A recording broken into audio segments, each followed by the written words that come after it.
Sorry. Good afternoon and welcome to the Glendale regular scheduled meeting for the Parks, Recreation, and Community Services, dated for September 19, 2016. Roll call, please. Commissioners Asatrian? Present. Bod? Yes. Kafayan? Yes. Michaels? Present. President Wu. Present. The agenda for the September 19, 2016 regular meeting was posted on the bulletin board outside City Hall on or before Friday, September 16, 2016. Item 2 is upcoming council agenda items. Thank you. President Wu, members of the Commission, we have a few items coming up next month. Well, actually, tomorrow and next month. September 20th, we have a joint Community Services on Parks and Public Works report regarding Deukmejian RFP. On October 4th, we have a motion to accept $15,000 grant funds from Kaiser Permanente for the One Glendale After School Youth Sports Program. This was a grant that staff had applied back in March, and we were awarded $15,000. We have a report regarding award of contract for catering services for the Elderly Nutrition Meals Program. On October 4th, we also have a Public Works report regarding Maple Park and Maryland shade structures. We're requesting a recommendation to issue purchase orders for materials and installation. And on October 4th, we have the point-in-time homeless count report. Thank you. Thank you. Next item, please. Next item is item 3, Commission staff comments.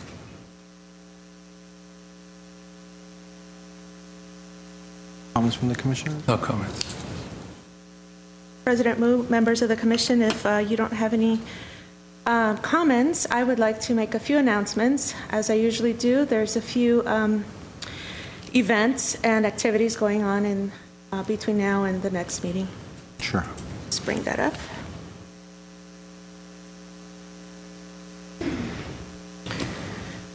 Okay, the water play feature, we're changing the days of operations as of September 17th and through October 16th.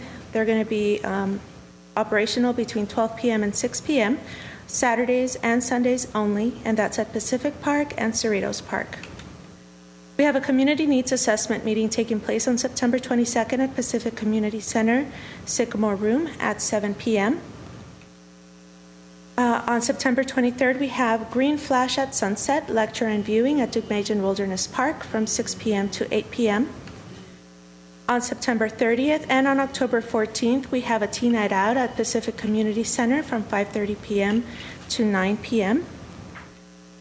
On October 1st, we have Go Outside and Play. It's a games, crafts, and hike taking place at Deukmejian Wilderness Park from 9 a.m. to 12 p.m. On October 3rd, the STAR program, that's students training as role models, they're having a fundraiser at Buffalo Wild Wings. That's all day. 15% of purchases will be donated to the STAR program. On October 8th, we're having a Riverwalk work day at Glendale Narrows Riverwalk from 8 a.m. to 12 p.m. On October 14th, we have a Parents' Night Out taking place at Pacific Community Center from 6 p.m. to 12 a.m. On October 15th, we have Don't Be a Grouch Wilderness Work Day at Deukmejian Wilderness Park from 8 a.m. to 12 p.m. On October 15th, Street Food Cinema is showing Psycho at Brand Park. And on October 16th, we have Introduction to Tea Ceremony at the Whispering Pine Tea House at Brand Park from 10 a.m. to 1 p.m. And on October 17th, we're back here for a Parks, Recreation, and Community Services Commission meeting at 2:30 p.m. For more information, you can call 818-548-2000 or visit www.glendaleca.gov/residents/calendar. Thank you. I do have one comment. Yes, sir. I did notice that it wasn't on the list of events. The Maryland Paseo is open. I believe there's still a few events that are upcoming. I know the Parks Department has been trying to promote that with last week the Pokemon movie and other events. So I did want to go ahead and just remind people that the Maryland Paseo, there still are events to come. Thank you. Thank you, Commissioner Michaels. Next item, please. Next item, we have 4 oral communications. Discussion is limited to items not a part of this agenda. Each speaker is allowed 5 minutes. The Commission may question the speaker, but there will be no debate or decision. The Director may refer the matter to the proper section for investigation and report. And I believe you do have one. Yes, I do. I have one speaker card, Ms. Kay Hostetler.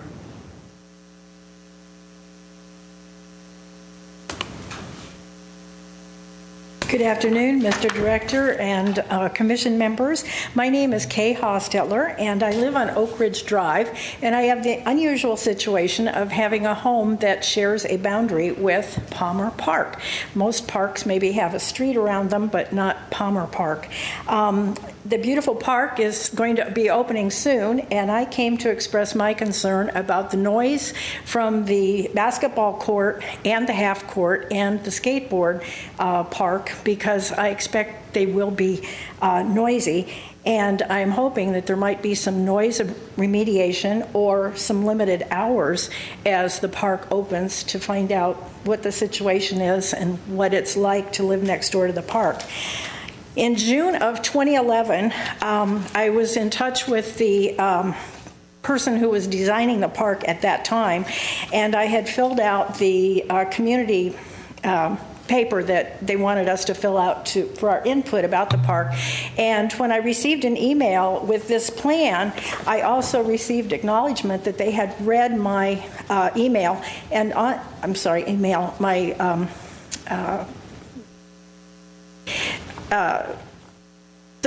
I'm trying to think of the word that for all of us when we do our survey and fill it out with our name, address, phone number, and so on. And on that survey it said, would you like to be notified? And I said yes, and I've never received another notification.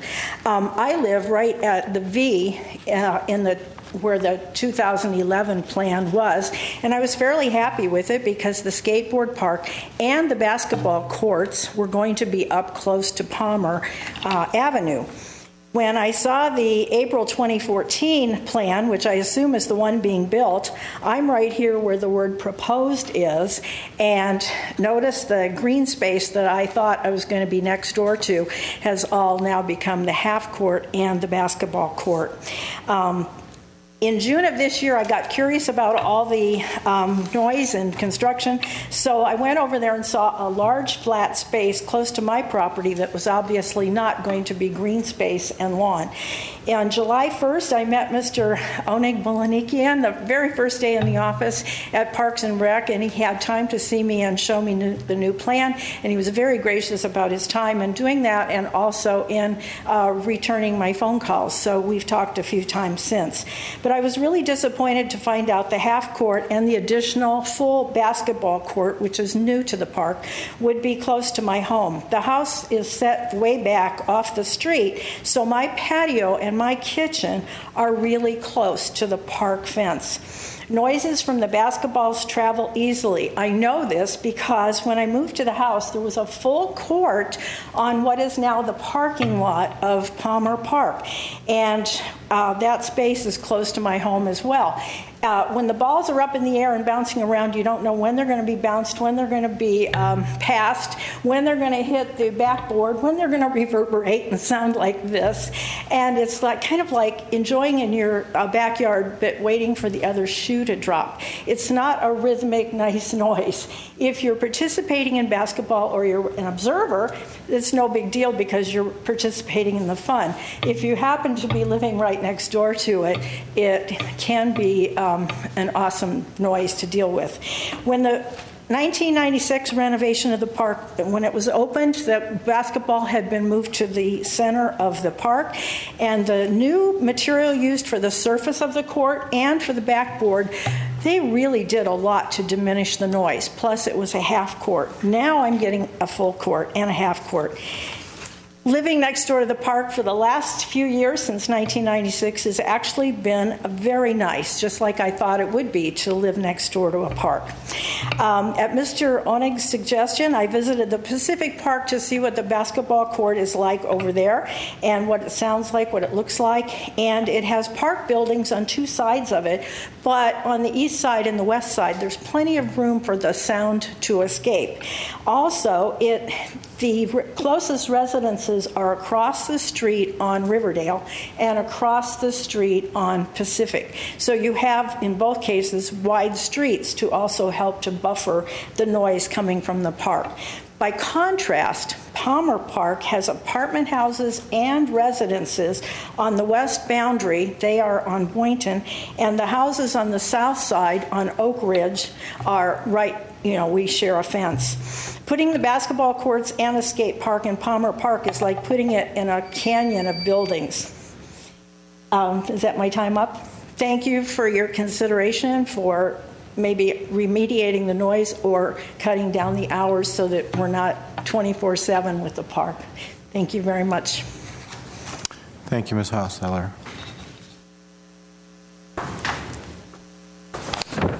The concerns that she had raised, was that something that was taken in consideration? And she said that she did attend the meeting with the planner or the designer of the park, and she did go ahead and request to be kept in loop. Do you know if that was indeed the case, or did something go amiss? President Wu, members of the commission, with staff turnover, we've had many project managers go through this project actually from beginning of planning until now. I'm not sure if, she says she wasn't contacted.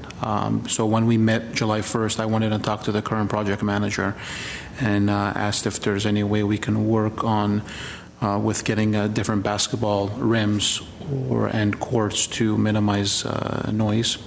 And I'll be working with Mr. Panossian and Park Service to see what we can do to mitigate noise in that area of the park.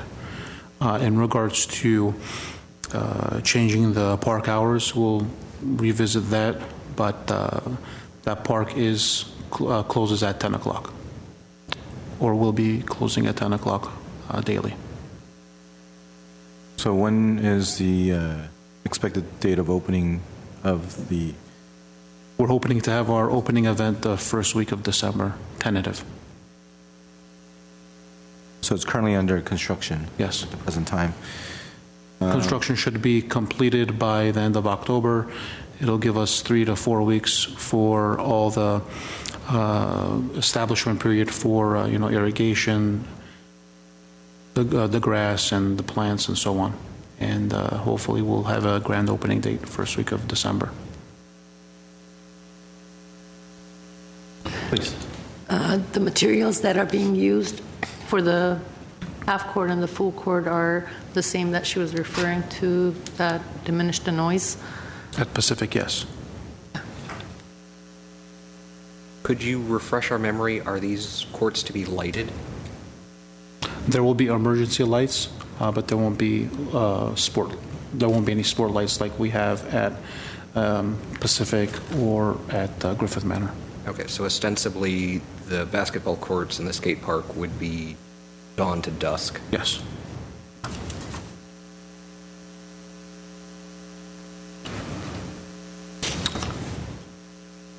Comments? What we can do is, when the project is completed, we can walk through it with staff and public works staff and see what we can come up with to see if we can work with the residents in the area in terms of noise. Turn on your mic. Why were they moved from the original placement in the original plan? From my knowledge, we would have unwanted behavior in back of the courts along the west side of the property, and there was this large wall that we tear down as part of the project, and we went ahead and moved the basketball courts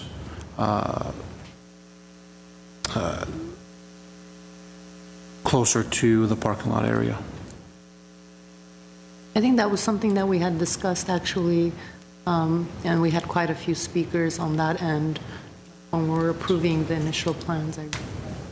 Yeah, we had a gentleman come, Mr. Kopushin, who lives west side of the park, and we're working with him to, I know Coco has some work that he's going to be doing within the next couple of months in regards to bushes and tall hedges to decrease the noise or reduce the noise. In addition to Ms. Hosteller's residence, how many residents would you say it's abutting the park, especially to this side of the park that is going to be having the basketball courts? I haven't visited that. I visited the site, but I haven't counted the number of residences. So I guess the reason why I'm asking that is, in addition to Ms. Hosteller, have we received any other concerns from any other residents that are adjacent to Ms. Hosteller to voice their concerns or potential issues with the location of the basketball courts? No, the only resident was Mr. Kopushian, who came by a year and a half ago when the plan was approved. Okay. If I recall, there was more landscaping along that western edge as a mitigation measure. Yeah. Would we be able to put more landscaping or mature trees along all of the edges that abut residential neighborhoods to try and mitigate some of the noise? We can walk the site with Park Services and see what we can do. But I'm going to defer to Mr. Panosian on that. Yeah, President Wu, members of the Commission, there will be some mitigation measures we'll look at taken by planting some shrubs along the fence lines, and it's going to be a matter of feasibility whether that location can accommodate. For example, based on the locations of basketball courts, trees in that corner may not be, there's not enough room in the landscape for us to put trees, especially mature trees. Eventually, the roots of the trees will damage the concrete in the basketball court. So we have to take several factors into consideration. In the case of Mr. Kopushian, Mr. Balutin and I have conferred that right around the fence line in front of his house, we'll try and plant some shrubs that tend to grow a little taller for, if nothing else, to mitigate having visibility directly into his property. For the south side, where the resident was just complaining, referring to as far as the noise goes, we'll look at what factors we can put into play. But the bouncing of the basketball court, the noise, I mean, frankly, some of that we will probably not going to be able to alleviate. It will still be there. And so we'll work around other elements of what we can do to try. And as Mr. Bulanikian said, there won't be sport lighting at the basketball courts. As far as mitigation in the wintertime, tends to get pretty dark, and we have security lighting. Not designed for them to play, but, and be prepared that some people might even play in the dark. We'll take all that into consideration as the park opens up, see what we're facing. The skate park element that's now moved to that location. I think from the original plan from 2011, I don't see the skate park was there. It was at an alternate location, but several iterations of the plans resulted in the skate park also being moved in that location. Hence, the basketball courts shifted further south and moved the turf areas to the middle. But we'll walk it as soon as the project's done, see what other factors we can take into consideration, additional planting to alleviate some of the concerns the residents have raised. Since you're now finishing off the project, if I can recommend perhaps doing a proactive outreach to the residents that are going to be affected by this, so we're not constantly coming back, and trying to work each issue piece by piece, but being able to, kind of take in all the recommendations or all the concerns at once. So if you are addressing some of the issues, you're addressing them all at once versus, every couple of months somebody comes and has a new concern that we might have to shift prior decisions. Will do. President Wu, members of the Commission, I'm sure when the facility opens, it will be highly used. I mean, we'll have a brand new wading pool. We have a brand new playground. The skate park element is definitely going to be popular, and so is the basketball courts and the picnic area and so on. Plus, we're going to be getting a new community garden, so that park is going to be, pretty active. So we'll work with staff and the residents, and if we can help them out in terms of noise, we'll be more than happy to work with them and work with the neighborhood. We'll work with our security company also to close the gates and lock the gates on time, and make sure that the facility is a safe and enjoyable space for all the residents in that area. I think in defense of the staff, I think like the staff has said, we've had some turnover, so I think that's one of the main reasons. I think they did approach the residents, and they do proactively cite their, just have them voice their concerns or issues, and I think it was done properly. I just think that unfortunately we had some turnovers, and it kind of could have fell through the crack, and here we are. And I think that at the end of the day, the reason why I asked to see how many residents are abutting this park, to see if we have a lot of concerns, and it will be something that is alarming, but I think we do hear what Ms. Hosseller has raised and the concerns that she potentially sees. But if we are taking proper measures to have the hopefully the materials that's going to mitigate potential noise impact, and hopefully, like Mr. Panosian said, if we are able to perhaps place some shrubs or anything that would hopefully buffer some of the noise potentially, I think that will help the resident as well as having a very viable park. So I hope that everything will work out for Ms. Hosseller and the city and the staff and all the residents that will be able to enjoy this park in the near future. Thank you. Yeah. Next item, please. Next, we have item 5, consent items. At A, approval of the minutes of the Commission regular meeting held on August 15, 2016. I will move the minutes. I'll second. Thank you. Commissioner Sasatrian? Abstain? Abstain. Fuad? Yes. Alfayan? Yes. Michaels? Yes. President Wu? Yes. Next item, please. Next, we have item 6, action items. At A, election of officers. At 1 is president and 2 secretary. Yes, this is the time when I get to pass on the baton, or the Gavel. The gavel. There you go. Thank you. So I would love to see if we could have some nomination from our fellow commissioners at this time. We'll go and open up the nomination. Hasn't been president. That would be Mr. Kafayan. So would that be a nomination, I'll sir? nominate Mr. Kafayan. So we have one nomination for Commissioner Kafayan. Do we need a second? We do not need a second. Yeah, we don't. We do not. Second. Do we have any other potential nominations amongst the commissioners at this time? President Wu, if you happen to have any nominations, at this time I can take I can take over the meeting, and that way that would allow you to also make any nominations if you would like. No, I second the current nomination on the floor. So, Sounds good. yeah. Are there any other nominations? Seeing none, Okay. Hearing no further nominations, we will proceed to the roll call. We have one nomination for Commissioner Kalfayan. Commissioner Satrian? Yes. Commissioner Fuad? Yes. Commissioner Kalfayan? Yes. Commissioner Michaels? Yes. Commissioner Wu? yes. I now declare Commissioner Kalfayan the duly elected president of the Parks, Recreation, and Community Services Commission. Mr. President, the task before you now is to open the floor for nominations for secretary. Should we change seats now before we Sure, do if that? you'd like to. Yes. Make it very, very official. How much is it going to cost? Congratulations, sir. Thank you. Thank you, everyone.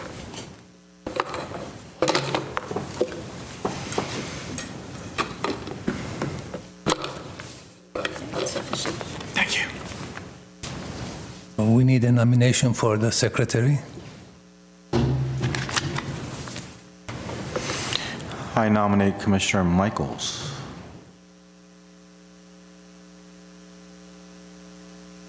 Any other nominations? We have Mr. Michaels. Okay. I'll go ahead and take roll call. We have one nomination for Commissioner Michaels for the office of secretary. Commissioner Satrian? Yes. Fuad? Yes. Michaels? Yes. Wu? Yes. And President Kalfayan. Yes. I now declare Commissioner Michaels the duly elected secretary of the Parks, Recreation, and Community Services Commission.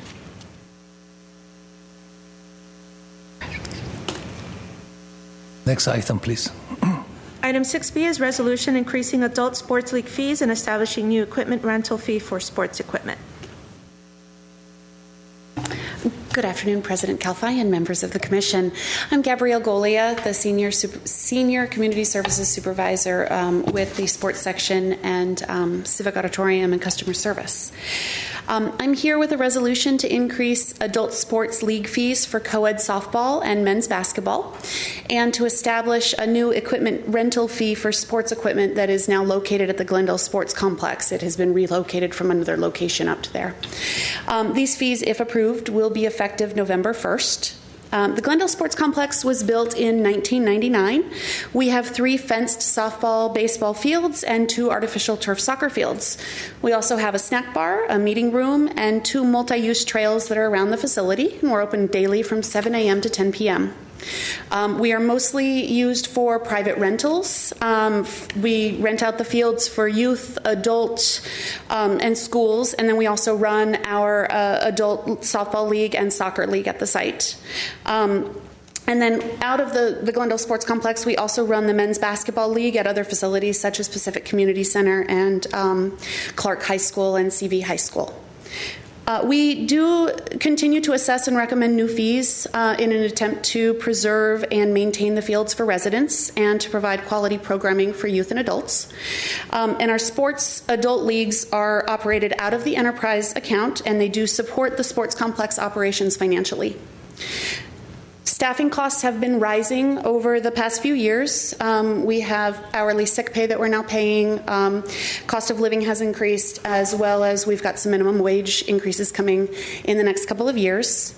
We have not raised our adult sports leagues fees since 2012. In order to remain competitive with other cities' leagues, we are only recommending an increase for the co-ed softball and the men's basketball. Our other softball leagues and soccer leagues are pretty competitive right now. We don't want to raise them too high because we don't want to run the risk of losing teams to other cities. We're proposing that the co-ed softball league fee be raised from $425 per season to $450 per season. That's a team fee, not an individual fee. Teams usually have about 14 players on them, so this results in approximately $1.78 per person per season. So if someone plays year-round, it's really only about $5.34 a year per adult. So it's a pretty minor fee for the adults. For basketball, we are proposing that the fee go from $350 to $375 per team per season. Again, it's a $25 fee increase, and we have about 8 players per team. So that's approximately $3.13 per adult per season. Our teams are not necessarily Glendale residents. We do pull from all over the Los Angeles area. And we don't have any discounts for Glendale residents versus non-residents. Our fees are universal across the board to anybody who wants to play.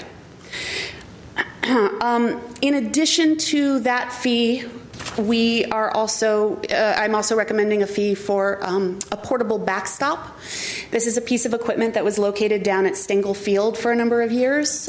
Since Glendale Unified School District has taken over the maintenance and operation of Stengel Field, they relocated that equipment up to the sports complex this summer. And so we have some teams that are interested in renting it as part of their regular rentals, such as St. Francis High School. And so I am here to propose a rental fee of $30 per day for that piece of equipment. We've never rented it out before. So that is in line with our other rental fees, such as our portable mound. We do charge $30 for the portable mound to be placed out on the field for someone to rent it per day. So it matches that fee. And the school, St. Francis in particular, has expressed some interest in renting it at that rate. We do anticipate that the co-ed softball will provide about $5,550 annually in increased revenue, and we think that basketball will be about $2,700 annually, and we think that we might make about $1,000 off of the portable backstop. So I am open to any questions that you might have about these fees.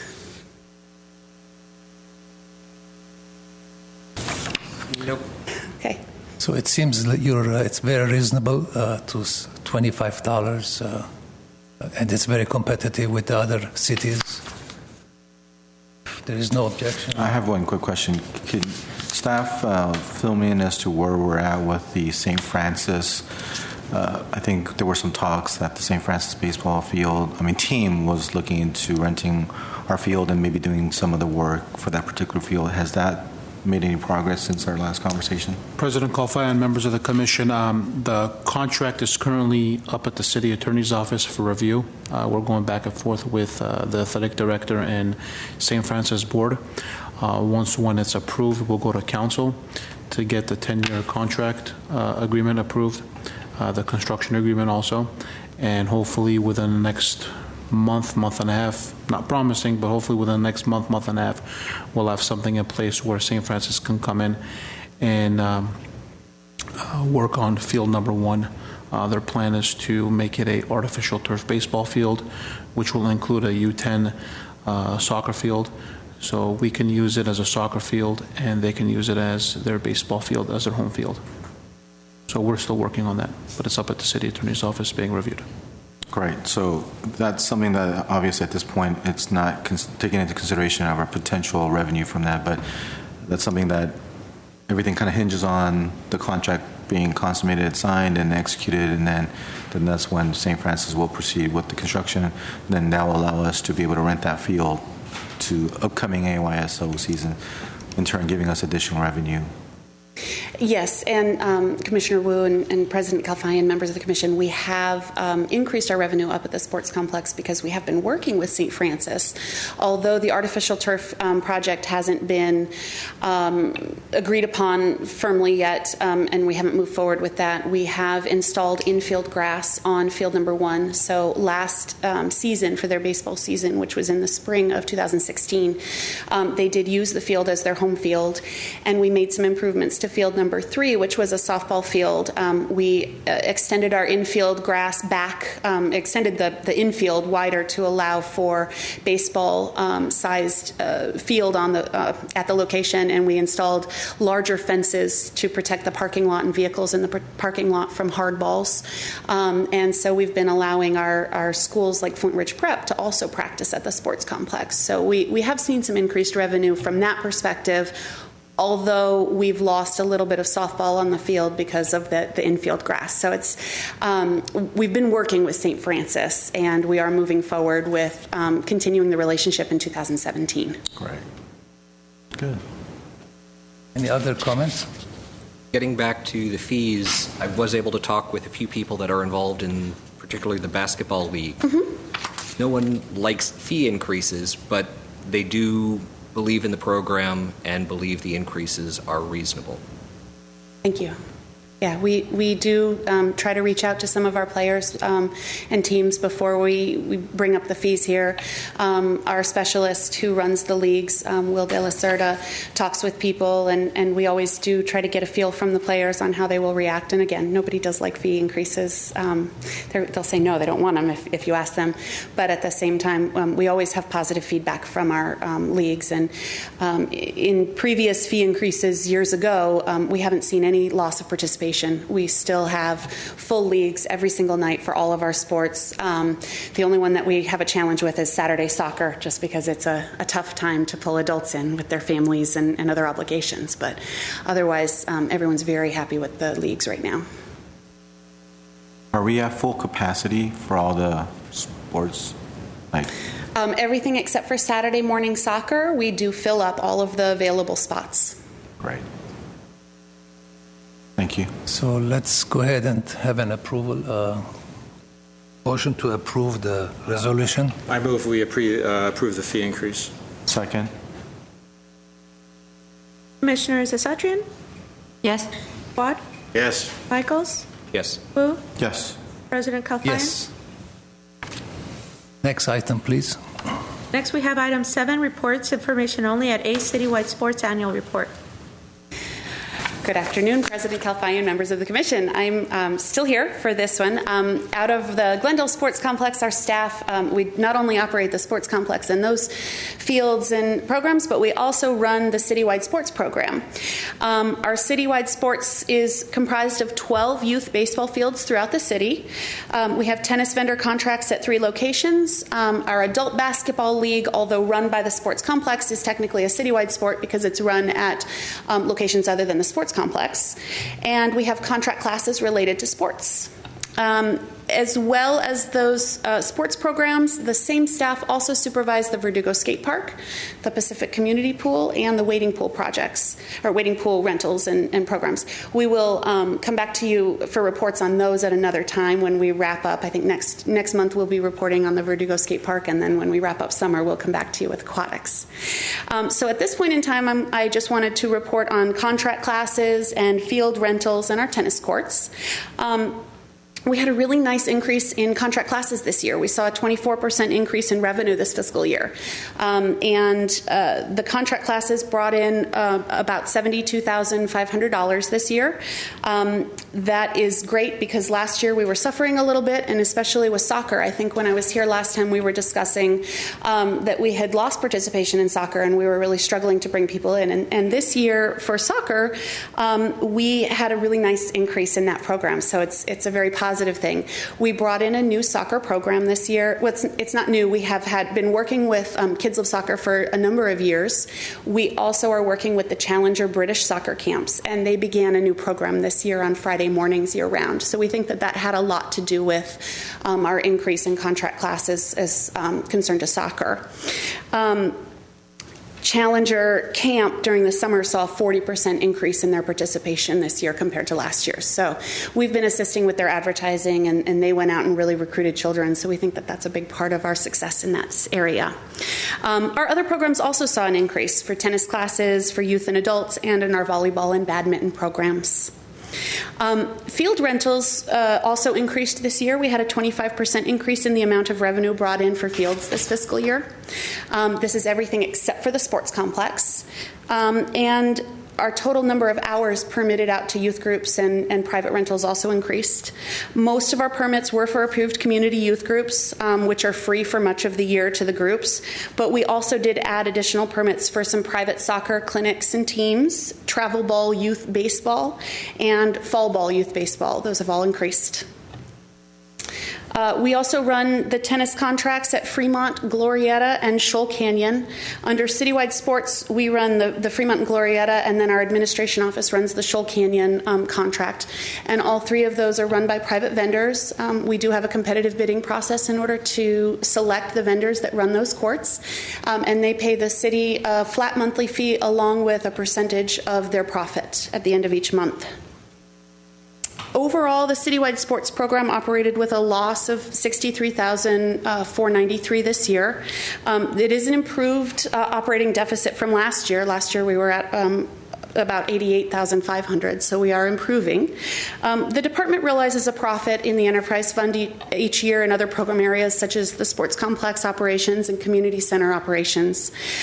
We do dedicate profit from those other operations to continue funding programs and facilities that serve the public and that we feel are a priority for the residents. So even though they're not necessarily making a lot of money, we've decided to help fund them from profits in other programs to keep them going. And Citywide Sports is one of those areas. The majority of our costs are in staffing. Part of that is our contract class instructors, and then the other part is staffing in the office, as well as people who go out to the fields and collect release of liability forms and prepare fields for rentals. I am happy to answer any questions about Citywide Sports that you might have at this time. I have a quick question. Sure. I know that we had a tennis vendor that you just had mentioned. How's that going? Is that working out? I think we brought in a new vendor, if I'm not mistaken, correct? And how has that been working out with the participants? And have we had any issues, or has everything going very smoothly? Yes, Commissioner Wu and members of the commission, we've had good luck with our new vendor at Fremont Tennis Courts. We had a return vendor at Glorietta. He's been with us for many, many years, so there was no turnover at that location. But at Fremont, we brought in the Glendale Tennis Academy, and we've had very good luck with them down there. They've been consistently paying everything per the contract, and we haven't been receiving any complaints from the public about their operations. They had been operating there for a number of years as a kind of a subcontractor running classes and camps, so they were a familiar face at the location for the tennis players, and they have carried on with some of the reaching out to some of the groups that were playing on a regular basis, so the customers seem to be pleased with the turnover. Good to hear. Thank you. Thank you. The report details the number of possible hours. Can you try and relate that to capacity, if there still is room for the activity to grow? Yes, and the possible hours, they represent a time frame of 7 a.m. to 10 p.m. when the parks are open. So some of the growth will be impossible to achieve just because it's during school and working hours, and youth groups will never be renting during the day. But during our prime hours, we do a report, and I can certainly change this for next year and address it. We report to the council on the percentage of primetime hours that are filled, so that they know those after school and evening hours and approximately the percentage. I believe that number in our key performance indicators this year was about 88%. So that's the 4 p.m. to 10 p.m. Monday through Friday time, and all day Saturdays and Sundays that's filled. That's a good number to hear. Yeah. Popular fields. Any other questions? I have a question. Which programs are weak that we kind of losing control over it? As far as like badminton or volleyball, I don't see too much activities. For clarification, President Kalfayan, do you mean which ones can we add additional time? Let's say you have 2 or 4 participants in a class. Mm-hmm. How do you keep going on that class, or you just eliminate that? If we do set a minimum enrollment for classes. Most of our contract classes are run by individuals that are technically employees with the city, although they're paid a percentage of the class profit, and they set their own minimums. So we work with them, and if they say they need 4 people in order to run the class and we only have 2, we try to move the 2 people that are enrolled into another class that's successful, so that they're not losing out on the opportunity. If for some reason we're not able to move that participant to another time or location, then we will provide them with a refund and cancel the class. But when we're below our minimum enrollment, we do cancel those classes overall. So if there is no demand, you cancel it automatically. Yeah, and we do evaluate those classes each session. So we had some adult tennis classes that we were offering on the weekend mornings, and they were just consistently being canceled because they weren't popular. And we didn't want to keep advertising them because the 1 or 2 people who do enroll in those are then disappointed every time if it gets canceled. So we've stopped offering that time because it's consistently canceled, and we're just asking people to enroll in the classes that tend to be more popular. Okay. Any other questions? Next item, please. Next is item 7B, Civic Auditorium Annual Report. Good afternoon, President Kalfayan, members of the Commission. My name is Laura Daly, and I am the Community Services Supervisor for the Civic Auditorium, and I'm here today to provide you the annual report for the Civic Auditorium.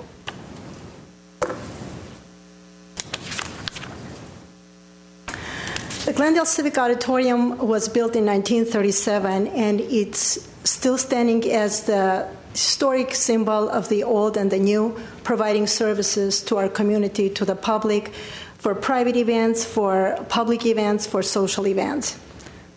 It's coming. Sorry about that.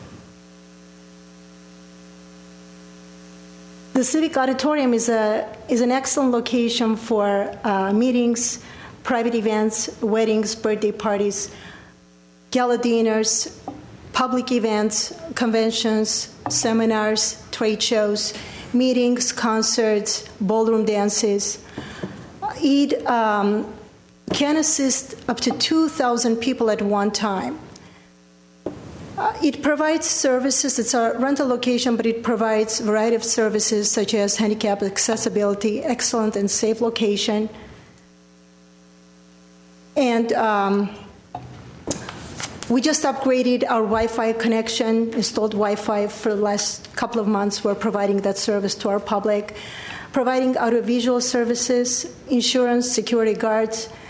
Our staff helps our promoters to build their events, to work during their events, and help them to their successful execution. They're constantly on site providing the best service.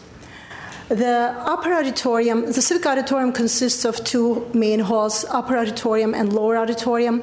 Upper auditorium is 11,000 square feet. Maximum capacity, 1,100 people for the theater seating, about 800 people for the banquet seating, providing also an ample dance floor in the middle. It has a full stage, dressing rooms. Additionally, it has a breakout room, terrace room. Breakout room accommodates up to 100 people, north foyer area. And the designated parking is in the garage structure, accommodates up to 400 people, 400 cars at one time. The lower auditorium has a different and unique structure.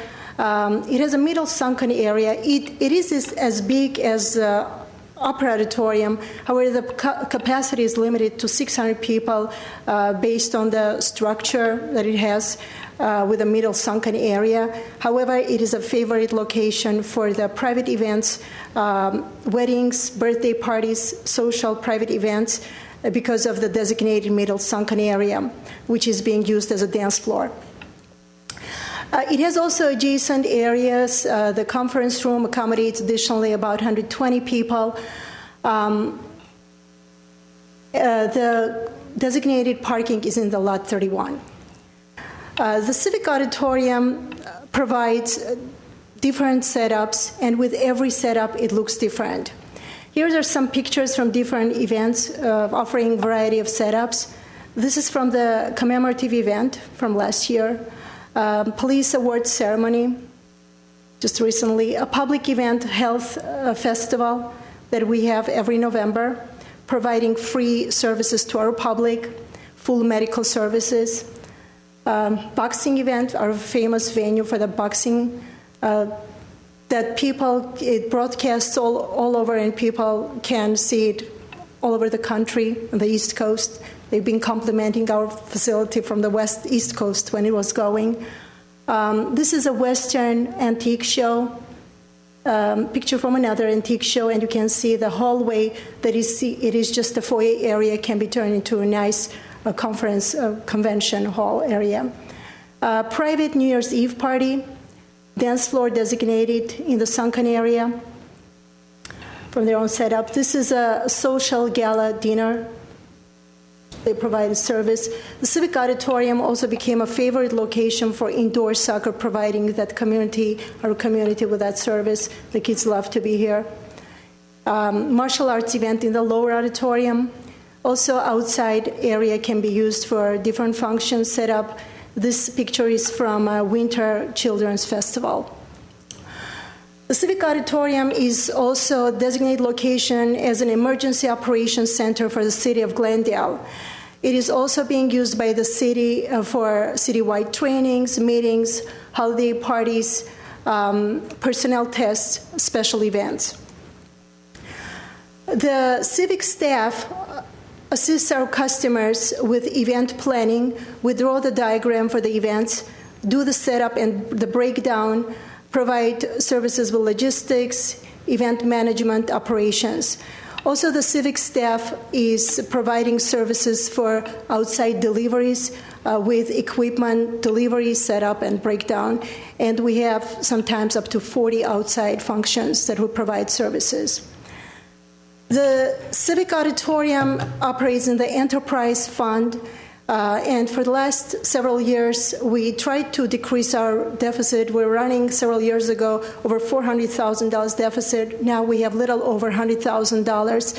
As a matter of fact, since last year, we decreased our deficit to by another 23%. However, the proceeds were used to update the marquee. $29,000 was used to the marquee. If we consider that, we're already under $100,000 deficit at this point.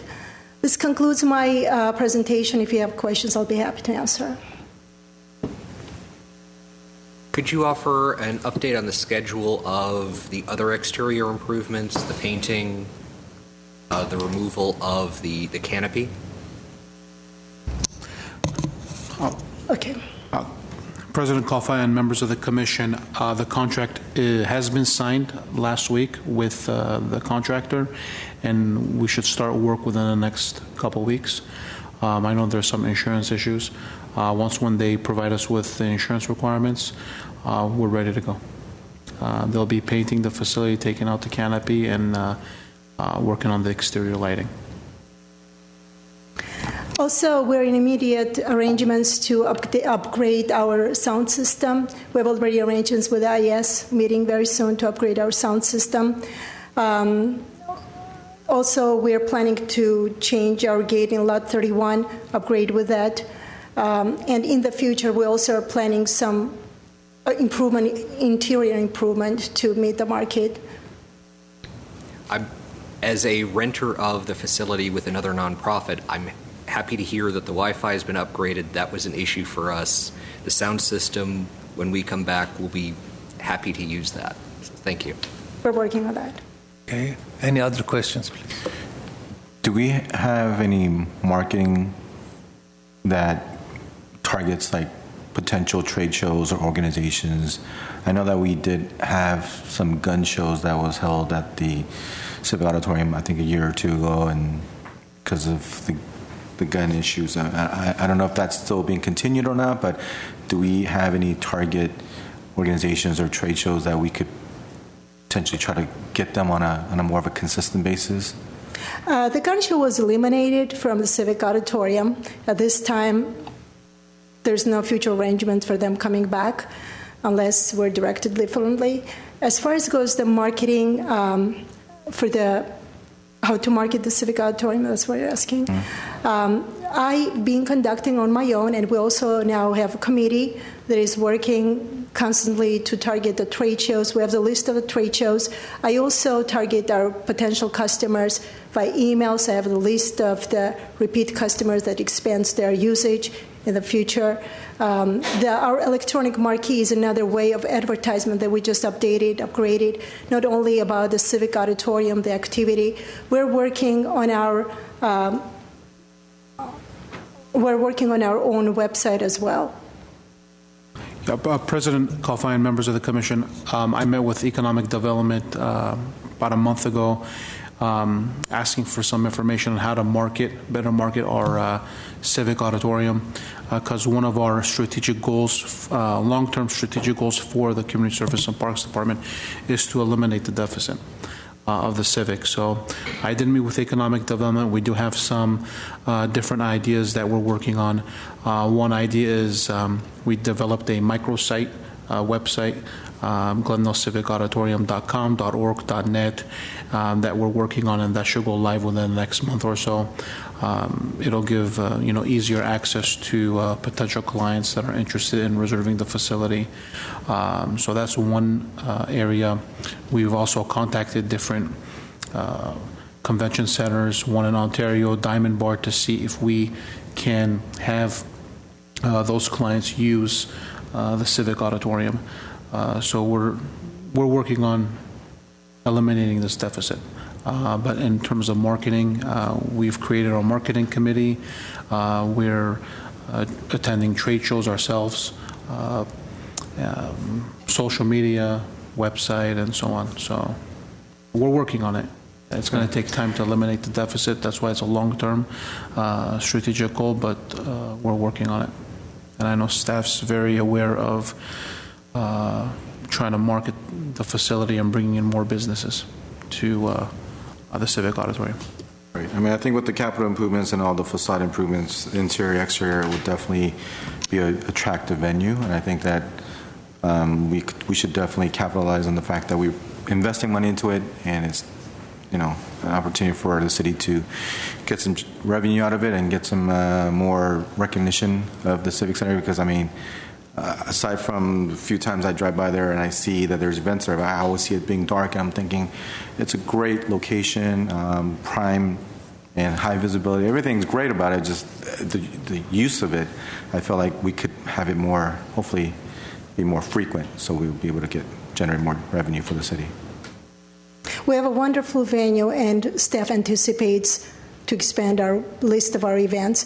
As a result, reaching out to other facilities, convention centers, we're able already to get a couple of customers from the Santa Monica Convention Center after they got closed, and they came to our venue a little hesitant, comparing us always with the Santa Monica. But once they are here, they love us, they stay with us. Good. Thank you. Before you go, does the college uses our parking structure? Correct. Do we get any? The city has a JPA agreement with the Glendale Community College, and during the week, we're limited to our events because of the use of the students of the parking facilities.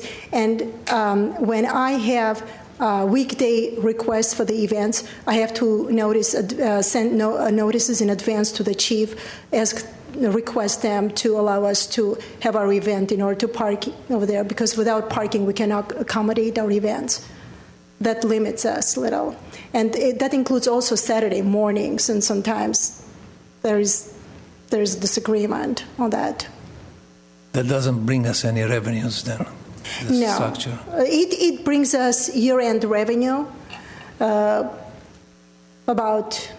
$52,000. That's all from the college. Okay. Thank you. Thank you. Next item, please. Next, we have item 7C, section activity reports. At 1 is recreation and community services. Good afternoon, President Kalfai, members of the Commission. I'm Gabrielle Golia. I'm back for my final report for the day with you. I will go over, I know ONIC has done this in the past. I'll be going over some highlights from the month of August in our recreation section.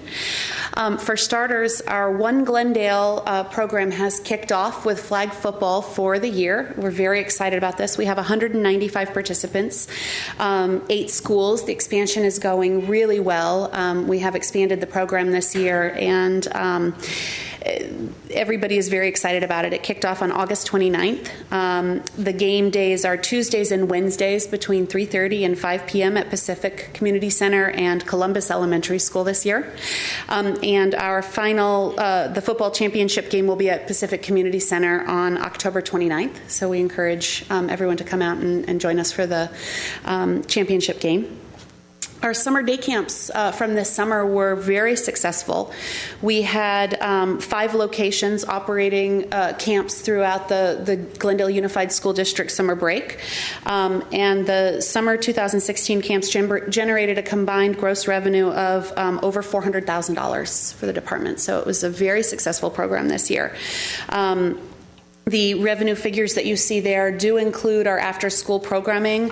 However, the participation figures are for, not after-school, I'm sorry, the before and after care program, after camp programming.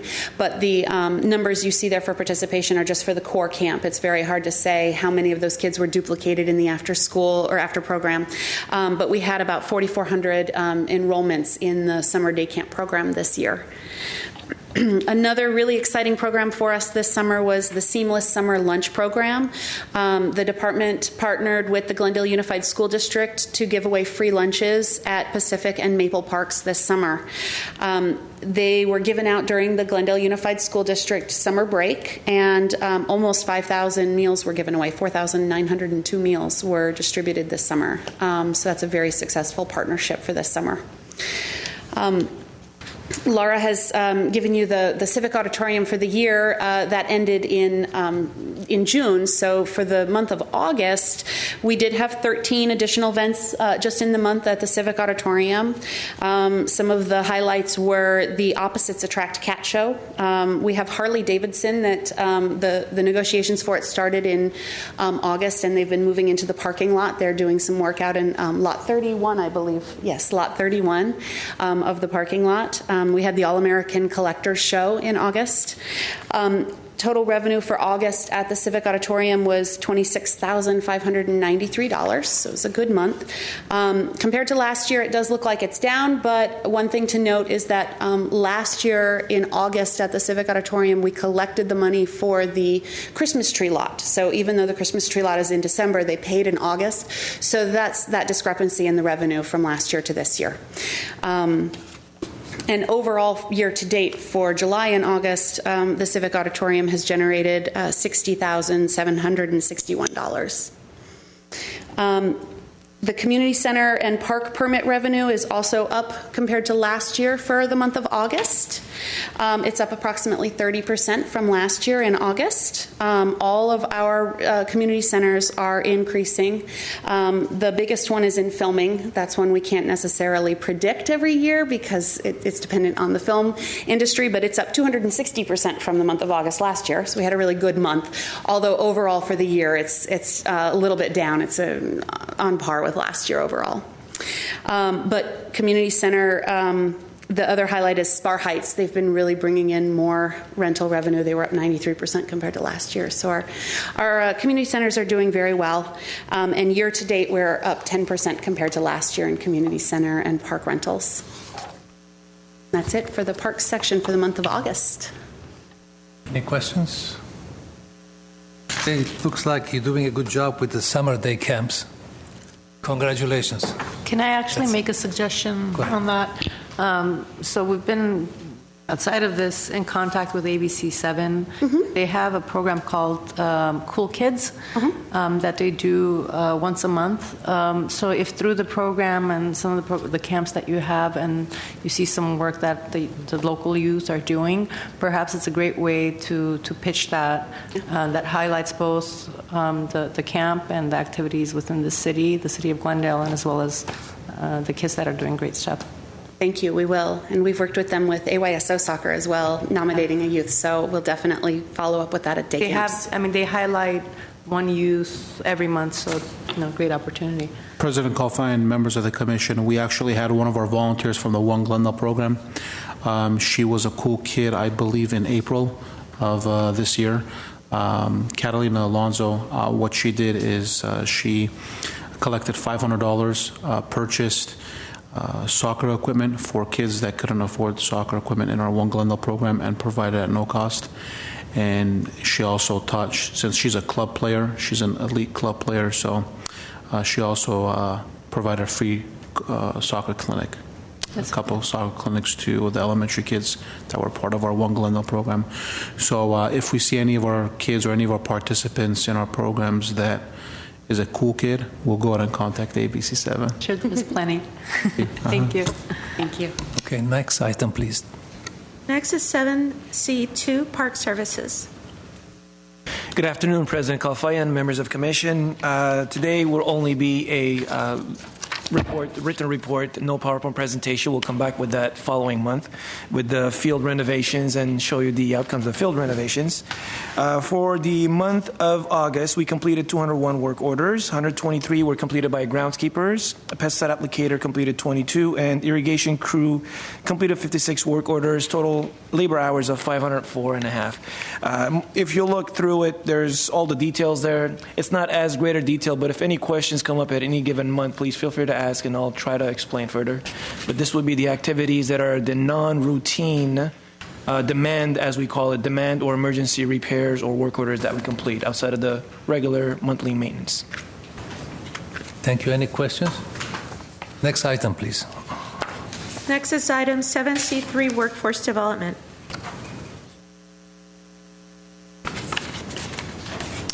Good afternoon, President Kalfai and members of the Commission. My name is Judith Velasco. I'm the Workforce Administrator.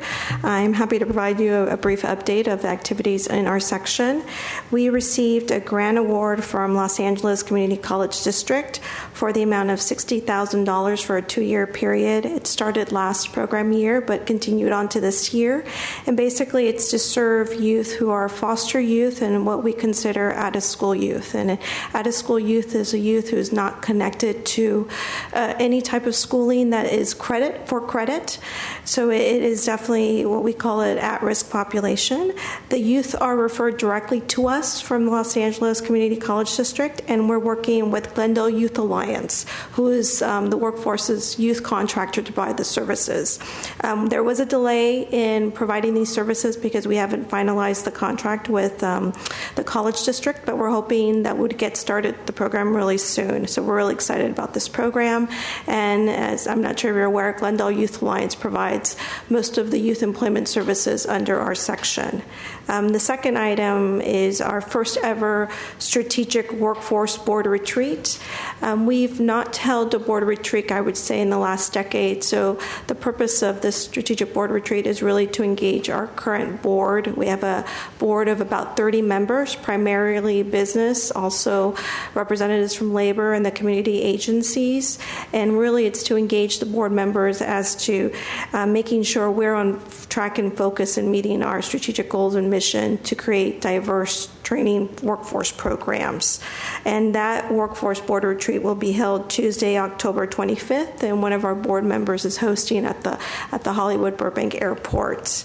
As you're aware, we have a new workforce legislation that was passed July 2014. It's very extensive with the amount of detail in terms of compliance we have to be with this new workforce legislation. And we actually recently completed a memorandum of understanding with 16 mandatory partners. And it was a great joint effort where we brought together these partners to see the best way we can deliver services to shared customers and how we can share resources to provide a comprehensive set of tools to individuals who need different types of service, employment, housing, different areas. Some of our partners include Department of Rehabilitation, Employment Development Department, Department of Social Services, Job Corps, Glendale Community College, Burbank Adult School, just to name a few. And again, our goal with these partners is to make sure we engage in dialogue where we can provide the best customer-centered design for the individuals who need different array of social services. Two other items I would like to mention that are not listed in the report is last week, as part of the City of Glendale's Tech Fair, we had a very successful job fair at our facility where I would say over 300 individuals came through our door, some who've never been exposed to our type of services, to engage with employers on different job opportunities.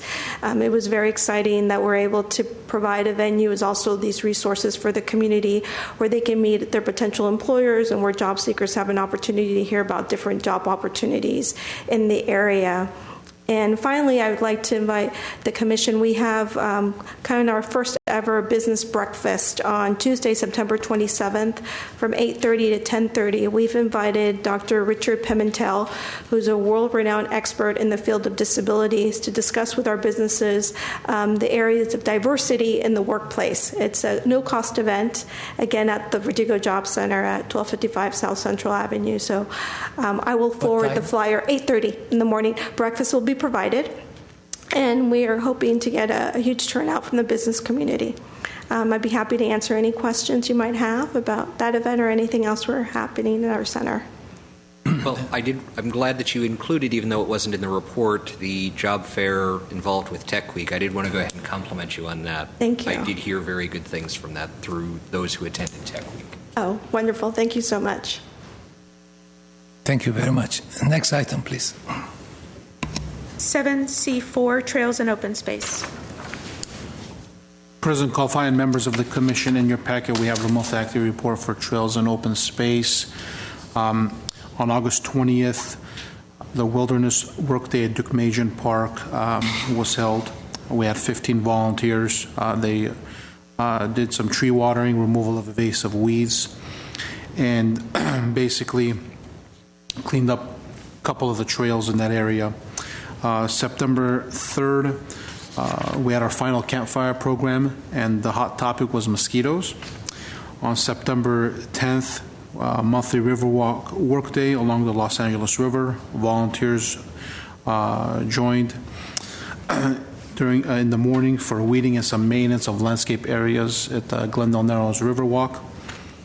And on September 17th, there was also a Duke-Majan Wilderness workday, and volunteers conducted trail maintenance and watering of the trees. Thank you. With no other item, this concludes this meeting. Thank you. We'll see you on the 17th. Thank you.